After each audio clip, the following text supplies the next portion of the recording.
Welcome to exam मंथन। Daily current affairs video में आपका स्वागत है। डेली करंट अफेयर्स वीडियो को देखने के लिए हमारे यूट्यूब चैनल एग्जाम मंथन को सब्सक्राइब करें। तो चलिए शुरू करते हैं। S&P ग्लोबल रेटिंग्स ने चालू वित्त वर्ष 2024-25 के लिए भारत के जीडीपी के पूर्वानुमान को कितनी फीसदी पर बरकरार रखा है। इसके लिए चार ऑप्शन है। Option A 6.1%, option B 6.5%, option C 6.8%, option D 7.2%। तो इस प्रश्न का सही जवाब होगा ऑप्शन सी 6.8%। चालू वित्त वर्ष 2024-25 के लिए भारत के जीडीपी के पूर्वानुमान जो होगा वह 6.8% होगा। नेक्स्ट क्वेश्चन है, 13वें संयुक्त राष्ट्र वैश्विक भू स्थानिक सूचना प्रबंधन GGIM एशिया प्रशांत पूर्णाधिवेशन और क्षेत्रीय सम्मेलन की मेजबानी कौन सा देश करेगा। इसके लिए चार ऑप्शन है। ऑप्शन ए चीन, option B Bharat, option C Malaysia, option D Singapore. इस प्रश्न का सही जवाब होगा ऑप्शन बी भारत। 13वें संयुक्त राष्ट्र वैश्विक भू स्थानिक सूचना प्रबंधन का पूर्णाधिवेशन भारत करेगा। नेक्स्ट क्वेश्चन है, सेना दिवस परेड 2025 का आयोजन कौन सा शहर करेगा। इसके लिए चार ऑप्शन है। Option A Jaipur, option B Nai Delhi, option C Pune तथा ऑप्शन डी इंदौर। इस प्रश्न का सही जवाब होगा ऑप्शन सी पुणे। सेना दिवस परेड 2025 के लिए आयोजन पुणे में होना है। नेक्स्ट क्वेश्चन है, एक राष्ट्र एक सदस्यता योजना का प्राथमिक उद्देश्य क्या है। इसके लिए चार ऑप्शन दिए गए हैं। ऑप्शन ए चिकित्सा सुविधाओं तक सार्वभौमिक पहुंच प्रदान करना, ऑप्शन बी विद्वानों के शोध लेखों और पत्रिकाओं तक देशव्यापी पहुंच प्रदान करना, ऑप्शन सी अनुसंधान के लिए अंतर्राष्ट्रीय सहयोग को बढ़ावा देना, ऑप्शन डी निजी अनुसंधान संस्थानों को वित्त पोषित करना। तो इस प्रश्न का सही जवाब होगा ऑप्शन बी विद्वानों के शोध लेखों और पत्रिकाओं तक देशव्यापी पहुंच प्रदान करना। नेक्स्ट क्वेश्चन है, हाल ही में सर्वोच्च न्यायालय ने भारतीय संविधान की प्रस्तावना में किन शब्दों को शामिल करने को बरकरार रखा है। इसके लिए चार ऑप्शन है। ऑप्शन ए धर्मनिरपेक्ष समाजवादी, ऑप्शन बी गणतंत्र न्याय, ऑप्शन सी स्वतंत्रता समानता, ऑप्शन डी बंधुत्व संप्रभुता।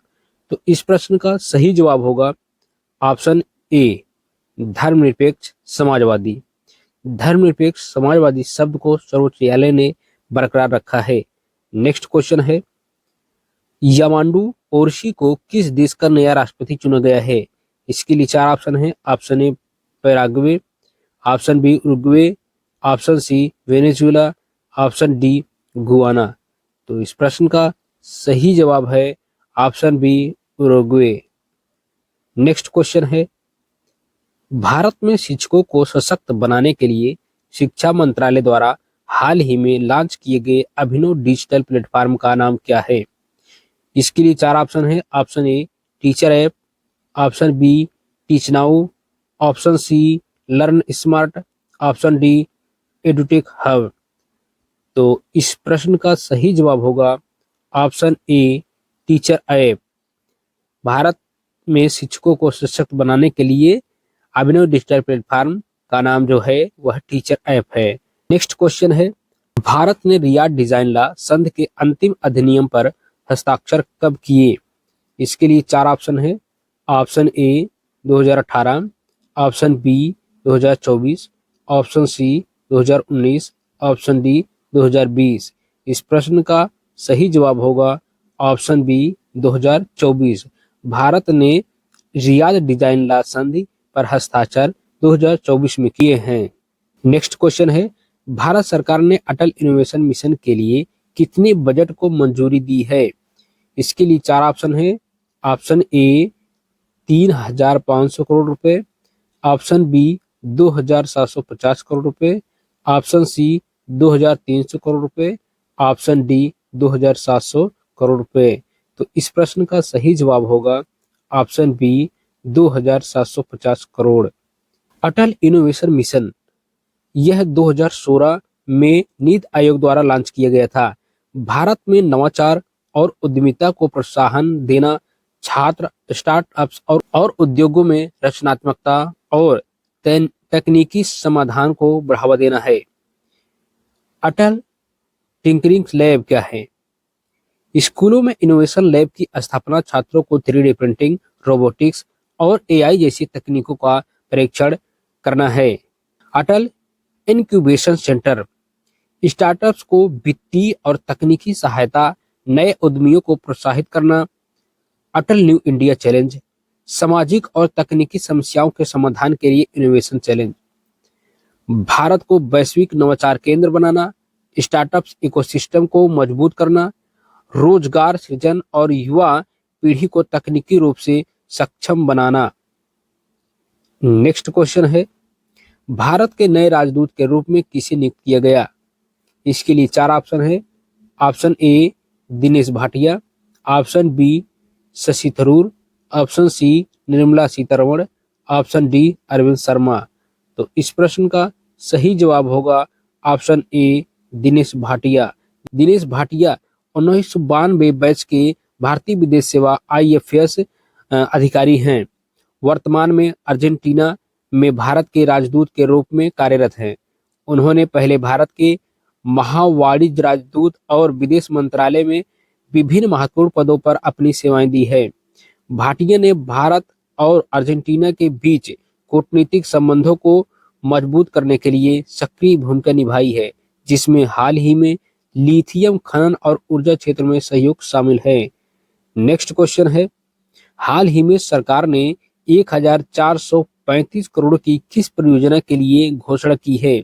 इसके लिए 4 ऑप्शन है। ऑप्शन ए पैन 2.0 परियोजना, option B stand up India योजना, ऑप्शन सी सागरमाला परियोजना, ऑप्शन डी भारतमाला परियोजना। तो इस प्रश्न का सही जवाब होगा ऑप्शन ए पैन 2.0 परियोजना। पैन 2.0 परियोजना भारत सरकार की एक महत्वाकांक्षी पहल है, जिसका उद्देश्य अस्थायी कृषि पद्धतियों को प्रोत्साहित करना है और किसानों को तकनीकी रूप से सक्षम बनाना है। यह परियोजना विशेष रूप से कृषि क्षेत्र में डिजिटल प्रौद्योगिकी, नवीन उपकरणों और संसाधन दक्षता को बढ़ाने पर केंद्रित है। इसका मुख्य उद्देश्य सटीक कृषि, किसानों को सटीक डेटा और तकनीकों के माध्यम से फसल की उत्पादकता बढ़ाने में मदद करना। उपग्रहों, ड्रोन और IoT डिवाइस का उपयोग फसलों की निगरानी के लिए करना। डिजिटल प्लेटफॉर्म, किसानों को एकीकृत डिजिटल प्लेटफॉर्म प्रदान करना, जिससे वे बाजार की जानकारी, मौसम पूर्वानुमान और अन्य आवश्यक संसाधन आसानी से प्राप्त कर सके। पर्यावरण संरक्षण, उर्वरकों और कीटनाशकों के अत्यधिक उपयोग को कम करने के लिए पर्यावरण अनुकूल पद्धतियां लागू करना। जलवायु परिवर्तन के प्रभाव को कम करने के लिए किसानों को जागरूक करना। कृषि उत्पादन को बढ़ाना, नई तकनीकों और विज्ञान आधारित विधियों के माध्यम से फसल की उत्पादकता और गुणवत्ता में सुधार लाना। साझेदारी और नवाचार, कृषि स्टार्टअप्स, अनुसंधान संस्थानों और निजी क्षेत्र के साथ साझेदारी का नवाचार को बढ़ावा देना। महत्व, पैन 2.0 परियोजना का उद्देश्य कृषि में डिजिटल क्रांति लाकर किसानों की आय दोगुनी करना और कृषि क्षेत्र को अधिक टिकाऊ और लाभकारी बनाना है। यह परियोजना ग्रामीण अर्थव्यवस्था को सशक्त बनाने और खाद्य सुरक्षा सुनिश्चित करने के में सहायक करेगी। डेली करंट अफेयर वीडियो में बस इतना ही। मिलते हैं नेक्स्ट वीडियो में, तब तक के लिए जय हिंद।